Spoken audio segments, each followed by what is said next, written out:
Мили колеги, благодарам за присуството на денешната пресконференција на ВМРО-ДПМН. Бранко Црвенковски, Социјалдемократскиот сојуз, продолжија со посетата на градовите во кои што зад себе оставија пустош. Денеска, кога се веќе во Крушево, нека им објаснат на крушевчани како успеа да ги доведат до работна екзистенцијата. Токму во времето на мандатите на Црвенковски на Социјалдемократскиот сојуз се урниса целокупното крушевско стопанство. Не остави ниту една фирма, а на улица останаа стотици вработени.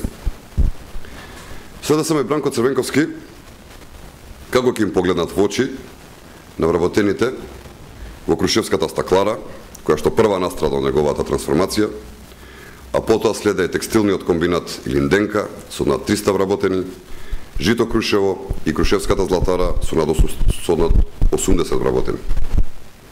Нека се сретне Бранко со тутунарите во Крушево, кои освен што преживеа да им се затвори монополот во градот, не добиваа ни денар субвенции за својот труд во времето на Бранко Црвенковски. Црвенковски неговата клапа на локални мокници на душа ги носат 170 вработени во тутунскиот комбинат Нико до Ага и уште толку сезонски вработени. Успеа да доведе до ликвидација фирма во која што имаше околу 3 милиони килограми тутун, кој потоа беше багателно распродаден.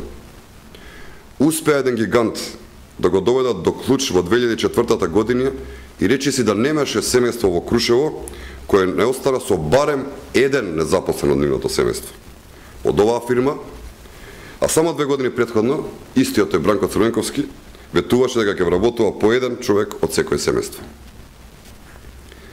Бранко, наместо да организира средби со своето партиско членство и да развозува партиски активисти со автобуси, кои ќе му аплаудираат и ќе му се воскитуваат, нека се сретне со жртвите на неговата криминална транзиција, кои ги остави во овој град.